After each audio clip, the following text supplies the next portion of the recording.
En el Diario Oficial de la Federación del 12 de octubre del 2011 se publicó una reforma a nuestra Carta Magna, de acuerdo con la cual se modifican los artículos 4 y 73 en materia de los derechos de la niñez.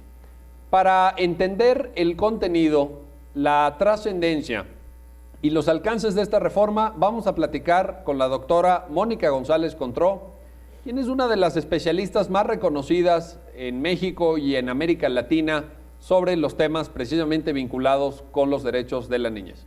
Doctora González, ¿cuál es la importancia de la reforma del 12 de octubre a nuestros artículos 4 y 73? Bueno, creo que primero habría que empezar explicando qué es lo que protege el artículo 4 y cuál es el origen de este artículo 4. La Convención sobre los Derechos del Niño, que fue aprobada por la Asamblea General de Naciones Unidas en 1989, es el tratado internacional más importante en materia de derechos humanos de las niñas, niños y adolescentes.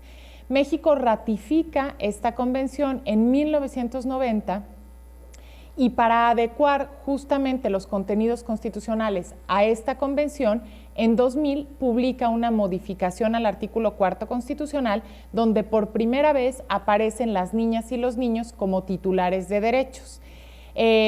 Como decía, pues esta reforma fue publicada en 2000 y desde entonces no había sufrido ninguna modificación.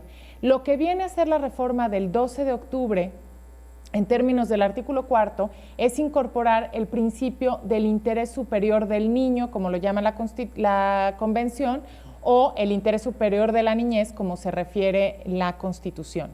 Este es uno de los principios rectores de la Convención y es un principio de interpretación y de ponderación de los derechos de niñas, niños y adolescentes. Si entendemos el principio de interés superior de la niñez o del niño como un principio interpretativo, ¿esto significa que los jueces lo deberán tomar en cuenta en los juicios que puedan irse ventilando en donde estén involucrados menores? Exactamente.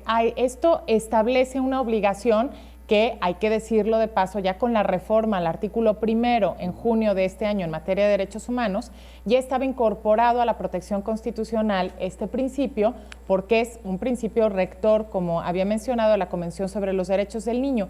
Y de hecho ya había venido siendo aplicado en, pues tanto por la Suprema Corte de Justicia de la Nación, los tribunales colegiados, los jueces en su labor jurisdiccional y también en los tribunales internacionales. Pero lo que viene a hacer la reforma del artículo 4 es pues reforzar la obligatoriedad de este principio y establecerlo como un criterio de interpretación que podríamos decir establece dos directrices principalmente. Uno es la integralidad de los derechos, es decir, que para interpretar o para tomar cualquier decisión que afecte la vida de una niña o niño, hay que tomar en consideración todos los derechos contenidos en la Convención. Y la otra también es actuar como un principio de ponderación que establece un derecho de prioridad. ¿Qué dice? ¿Cómo se interpreta esto? Es que en principio, si hay un conflicto entre el derecho de un adulto y el derecho de un niño, el derecho del niño debe prevalecer sobre el derecho del adulto. Entonces, para dejar muy claro este punto, ¿los jueces mexicanos tienen que aplicar este principio? Sin duda alguna. Muy bien. Repito, como a partir de la reforma del artículo 1, pero ahora pues hay una obligación reforzada de aplicación de este principio. Si un juez mexicano, si un estudiante de derecho quisiera entender bien esto y saber en qué caso se aplica, ¿a dónde debería de mirar, doctora? Naturalmente a la Convención de los Derechos del Niño, porque esa es la fuente primigenia, como usted ya nos lo explicó.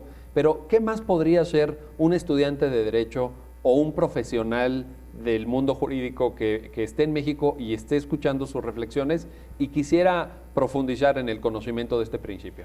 Bueno, en los últimos años ha habido alguna literatura al respecto del interés superior del niño, sobre todo en el ámbito latinoamericano, donde ha habido una producción importante. Podemos mencionar autores como García Méndez, como Sillero, como Maribelov, que han tratado justamente, pues le han dado contenido a este principio. Pero también podemos recurrir a algunas sentencias de la Corte Interamericana de Derechos Humanos que son dirigidas específicamente a personas menores de edad. Está el caso Villagrán Morales, está el caso de reeducación del menor. Es decir, hay varias sentencias en el ámbito interamericano donde se dota de contenido, pero también la Suprema Corte de Justicia de la Nación tiene en concreto una tesis donde define el interés superior del niño y especialmente en los últimos años, en los últimos 4 o 5 años, tenemos varios criterios que podemos nosotros utilizar. Cualquier estudiante puede recurrir a ellos simplemente con buscar interés superior del niño, recurrir a ellos para ver qué es lo que ha dicho la Suprema Corte. Hay que decir que no es un principio que haya tenido un desarrollo ni jurisdiccional ni bibliográfico demasiado extenso, porque pues apenas se ha incorporado en los últimos años. Tenemos aquí los primeros criterios, pero me parece que hay que seguir produciendo bibliografía al respecto. Doctora, la reforma del 12 de octubre modifica también el artículo 73. ¿Podría usted comentarnos cuál es el alcance de esta parte del decreto de reforma constitucional?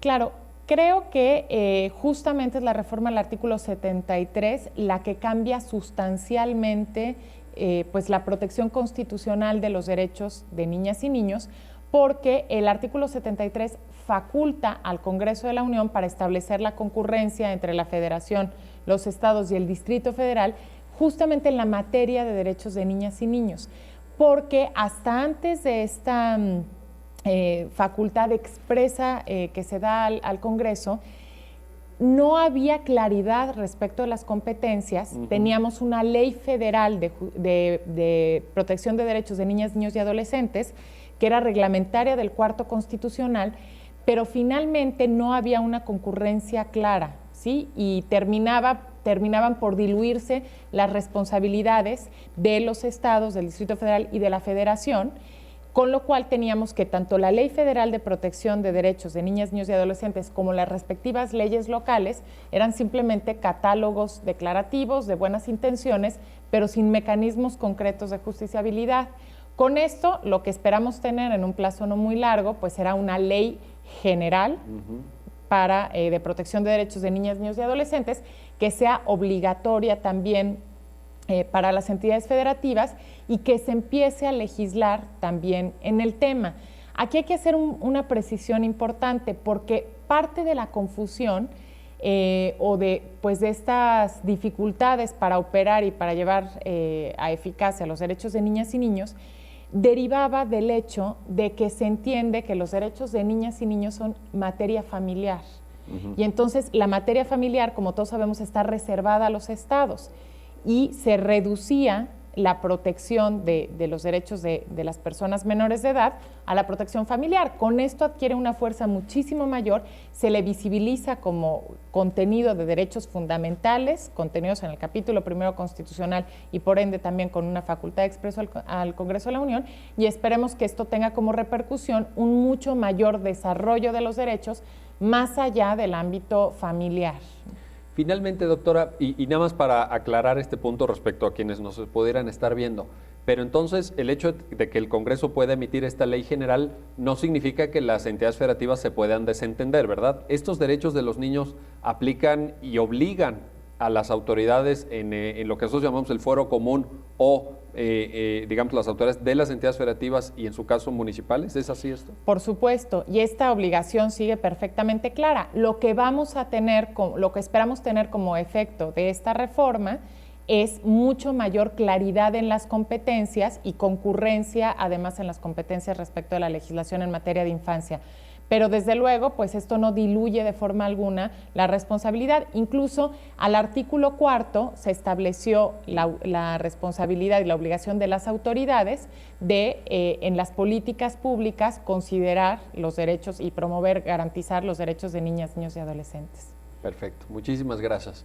Como ustedes pueden ver, estamos ante una reforma que tiene una gran trascendencia, estamos ante una modificación constitucional que va a venir a cambiar nuestra comprensión del alcance de los derechos de la niñez, que suministra un estándar interpretativo, hermenéutico y argumentativo nuevo, y que además también, en la parte, como explicó la doctora González Contró, de la modificación del 73 suministra una claridad que antes no había respecto de las competencias de los distintos niveles de gobierno. Esto creo que es una buena noticia para todos los abogados mexicanos, para los estudiosos del derecho constitucional, y esperemos también que sea una buena noticia para todos los niños de México.